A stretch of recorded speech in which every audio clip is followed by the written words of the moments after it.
Welcome to Never a Truer Word, where we look at the words that people choose to use to see if they're telling the truth, the whole truth, and nothing but the truth. And we are back with Sergio Barraza for this. I have done a couple of videos in the past on Sergio, and it is a fascinating story. And we have video of him talking to the police just after his wife was killed. It's a deep dive into someone at a very, very crucial point in their story.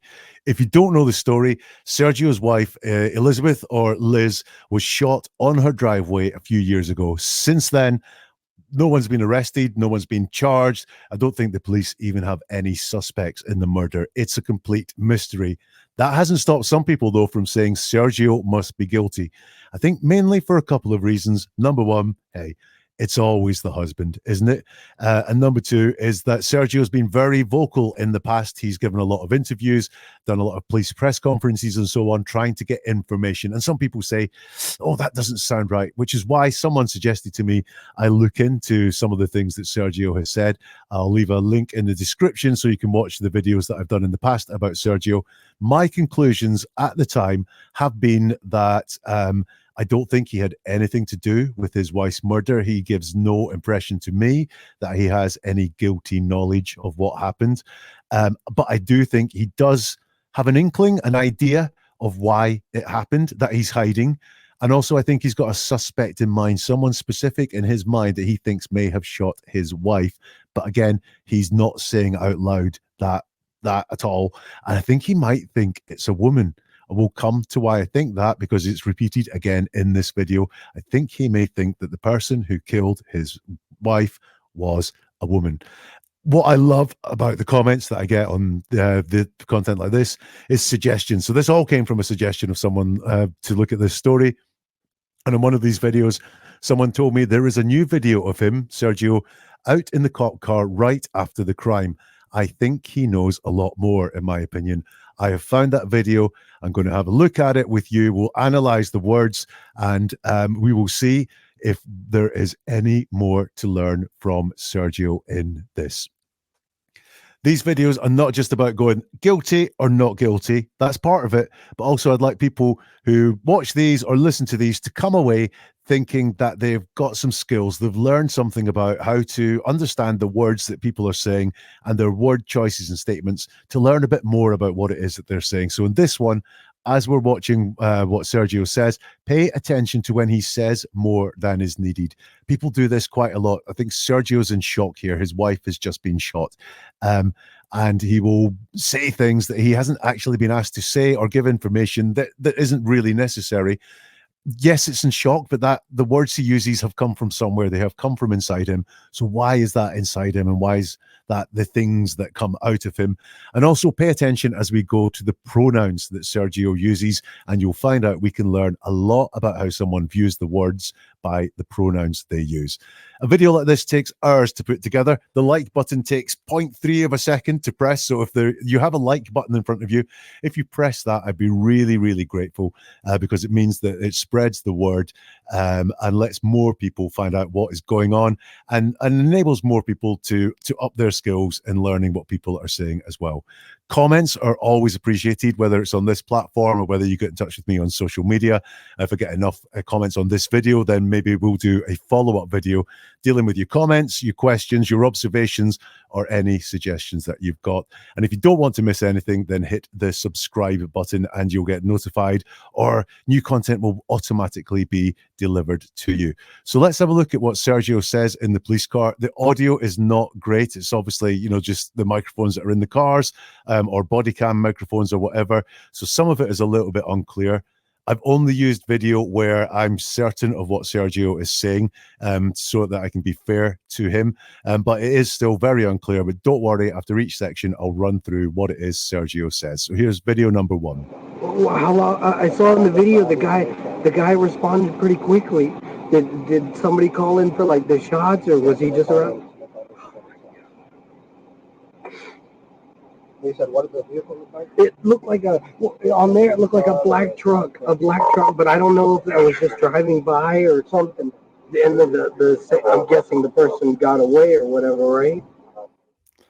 So what we heard Sergio say there is, I saw in the video the guy responded pretty quickly. Did somebody call in for the shots, or was he just around?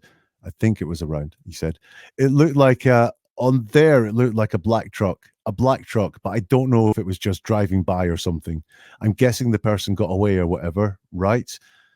So what do I notice there in what Sergio says? Well, he talks about the guy. The guy responded pretty quickly. I'm guessing that's the first police officer that was there he's talking about. And Sergio has seen the video from his doorbell cam at this point. And he refers to that person as the guy. I'm guessing that he saw it was a male police officer and he calls him the guy, as opposed to the shooter who he calls the person. He says, I'm guessing the person got away or whatever, right? So the person could be male, could be female. And I'm interested as to why he called the man the guy, but the shooter is the person. Does he already have in his head at this point that person could be female? Let's look at the second video from Sergio. We were just gonna go on our anniversary trip, our fifth anniversary. We were going like in 2 weeks.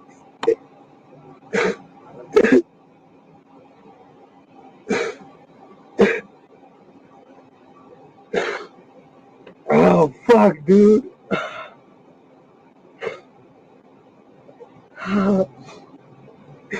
In 2 fucking weeks, man, we were gonna go. What did they take? Did they like come and just?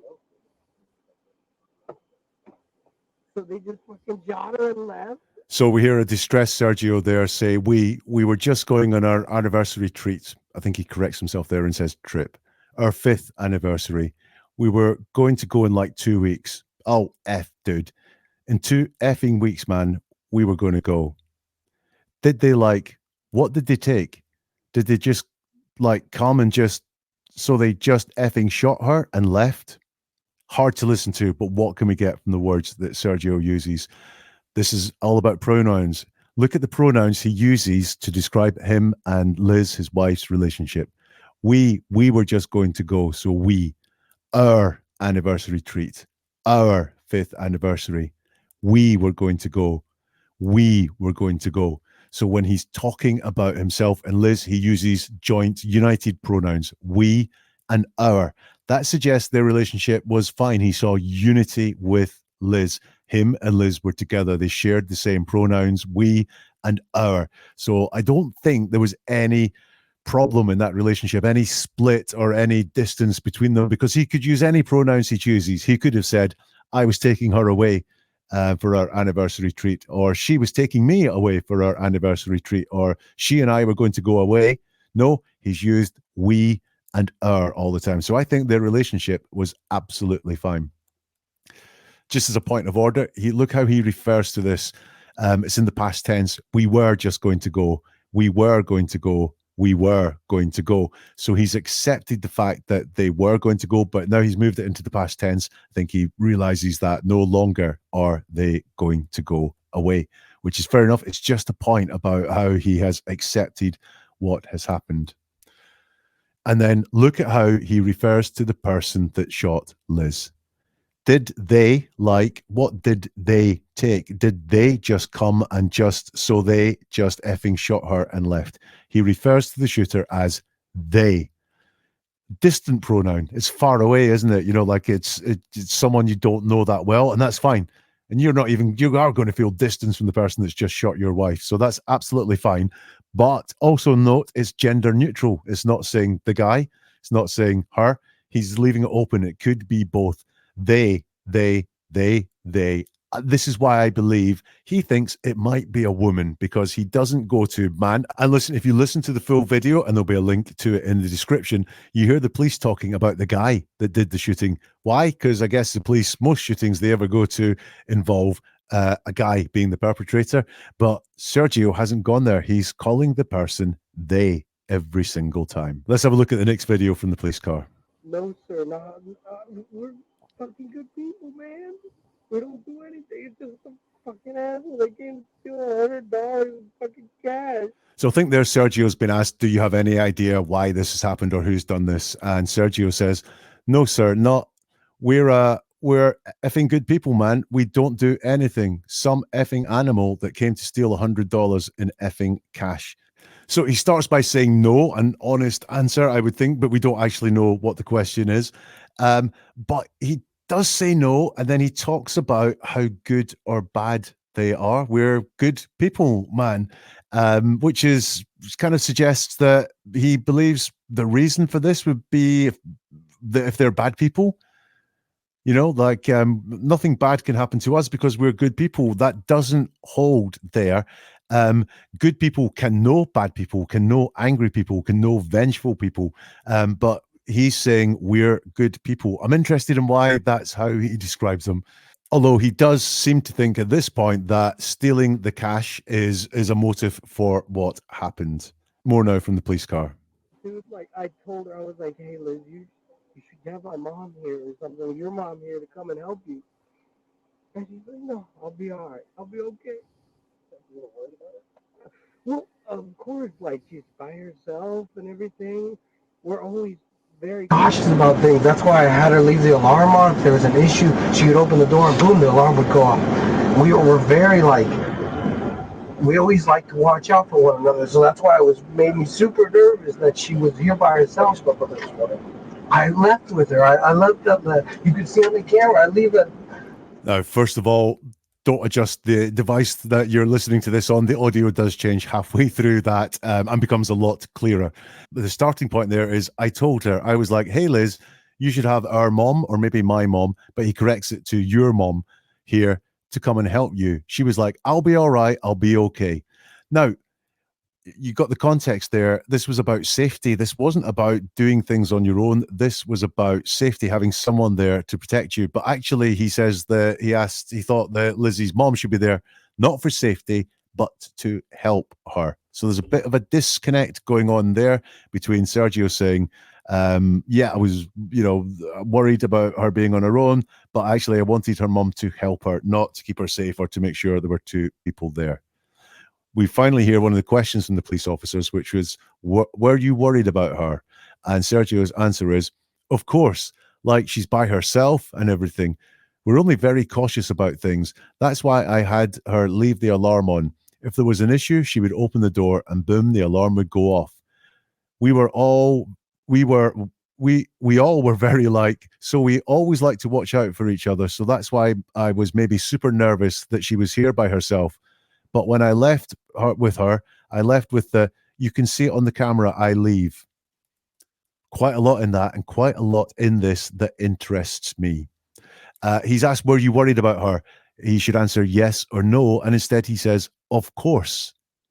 So, of course, he was worried about her. Why, of course? Why are you convincing us that you were worried? Or why was it a no-brainer that you were worried about her? This is why I think he may know something a reason that there was some danger to himself or Liz, because of course he was worried about her. What else does Sergio go on to say? It's quite an intricate answer. I was talking about when people say more than they need to. Were you worried about her? Yeah, I was worried about her. We live in a dangerous neighborhood. Or no, I wasn't worried about her. I wasn't worried about anything bad happening. Instead, he goes into this very intricate answer, which actually says very little, as we'll see there. It's a very, very intricate system for kind of casual concern that someone is by themselves. So yeah, very intricate answer, but actually says very little. I noticed that Sergio says the reason for all of this was in case there was an issue. Does that mean that he was expecting an issue? Is normally when we argue with someone or something comes up. I want to know why, or I'm interested in why he describes the thing that could happen as an issue, not a random come to rob them, just an issue. Interesting choice of words there. This shocked me. Talking about the alarm going off, he described it as boom, the alarm would go off. Boom, in connection with an alarm going off, would get my attention anyway. If someone described an alarm going off as boom, that would interest me. For a man whose wife was shot just minutes before it gets more attention, is he saying boom because he has witnessed the boom on the doorbell camera footage and it's high in his mind? Or was he expecting an explosive situation? I really think he was expecting something to happen at some point, or thought it was really likely that something would happen at some point. An explosive situation. Is that why the boom was there? But yeah, really, really interesting choice of words. I said he says a lot, but he says very little. He says we were only very cautious about things. Just things. He doesn't expand. Things is hiding something, isn't it? You know, if he was cautious about something, he certainly hasn't told us what it was he was cautious about there. You know, we were very cautious about the house being broken into. We were very cautious about the fact it's a bad neighborhood. By the way, I don't know what kind of neighborhood. I'm only giving some examples here. But he doesn't expand on what these things are. Is he hiding these things? And this interests me as well. This little section here is in past tense. If there was an issue, she would open the door and boom, the alarm would go off. Has something happened previously? I mean, it's a lot of precautions to take just if you are cautious about things, that you need this alarm that's going to boom, go off just by opening the door. I mean, that sounds uber cautious to me. I think you're really worried about something specific and it's that specific issue. But the fact she would open the door and the alarm would go off says to me there's a real chance that what he's describing, because it's in past tense, has happened before. And then he says, that's why I was maybe super nervous. What was? What was why you were super nervous? Cautious about things. And then he describes actually something that shouldn't make them nervous. It's the safety system. It's the alarm. And the system that they have with the alarm should actually calm your nerves down. We always like to watch out for one another. Again, that should make you more calm. But all those things he's described should actually make you more calm.